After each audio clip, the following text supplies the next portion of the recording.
هلا حبايبي، شلونكم؟ يا رب ان شاء الله تكونوا بخير وصحة وعافية، وجمعة مباركة ان شاء الله علينا وعليكم وعلى أمة الإسلام. حبايبي، اليوم راح اسوي غدا، حبيت اشارككم غدانا. راح اسوي، اكيد عرفتوا من المواد اللي خالتها. راح اسوي تبسي باذنجان، وراح اسوي عليه كفتة، وراح اسوي بدال التمن راح اسوي برغل.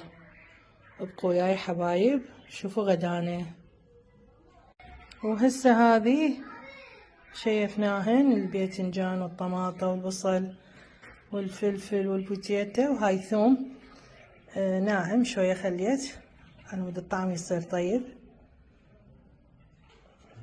وهذه للكفتة هسه راح نحضر. هذا اللحم، نص كيلو لحم مثروم، هاي كرفس مثروم، هاي طحين، هاي بصل مثروم، وهذه تشكيلة البهارات. عندنا هذه هذه كبابة، فلفل أسود شوية خليت، بهارات جدر، كركم، بهارات تبسي، وهذه اللي هنا بهارات لحم، هاي بهارات تبسي، وهذه الملح. هسه راح نعجنه سوية ويا اللحم. راح نديرهن. أول شي راح أدير البصل. بسم الله الرحمن الرحيم. انتو بعد بكيفكم، رغبتكم ايش قد تردون تخلون. خليت هالقد، خليه كرفس، خليه هاي البهارات كلها، خليه طحين. هسه راح اعجنها. وهنا بديت اقلي الباذنجان اول شي، وهذه الكفتة كملتها عجناها، كورتها بهالشكل هذا، وهسه اقليها. وهنا هذا البرغل غسلته، هاي خليته على الطباخ، خليه للزيت، خليه له ملح.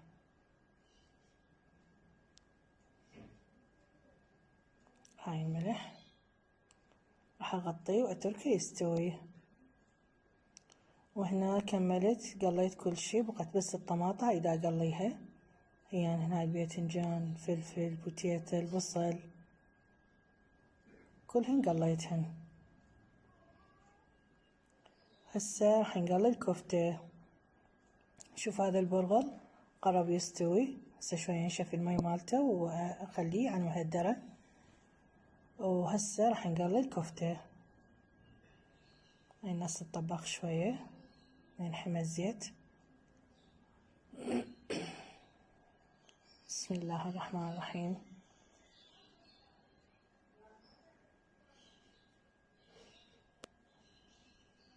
راح اقليها كلها، بعدين اخليها فوق التبسي.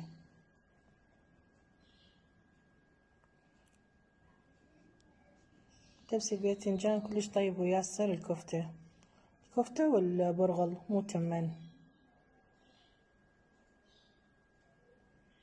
هاي قليت اول وجبة، وهاي الثانية راح اكملها. هاي البرغل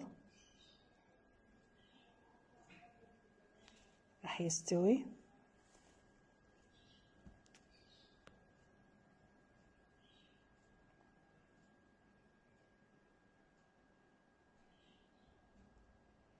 وهسه هنا راح اصفط الباذنجان والبوتيتا والبصل والفلفل كلنا نخليهم بالطاوة او التبسي. هاي كلهن قليتهن. راح اخلي اول شي البصل،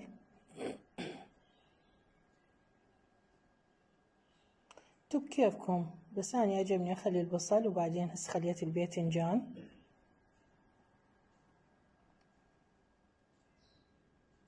اخلي هاي هسه البوتيتا.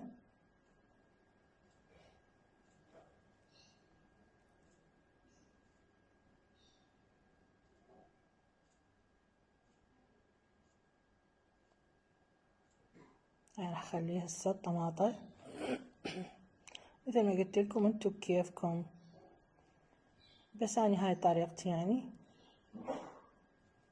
الطماطة راح اخلي هسه الفلفل والثوم مثل ما شفتوا شوية كان يعني قليل، خليته همين.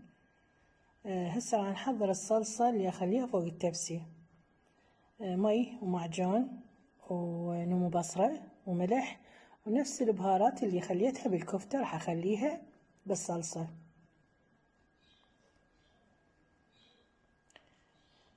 هنا كملت الصلصة، راح اديرها فوق الباذنجان والبوتيتو والبصل والطماطة والفلفل، يعني فوق الدبس. راح اخليه على الطباخ يفور شوية وبعدين اخليه الكفتة. هسه دا يفور وهنا خليت الكفتة واستوى. هسه راح نتغدى وصار طعمه كلش طيب. خليت كفتة وخليت كرفس مثروم ناعم. وهسه راح نتغدى حبايب، واقولكم سامنا وسامكم العافية. يلا حبايب، باي، مع السلامة.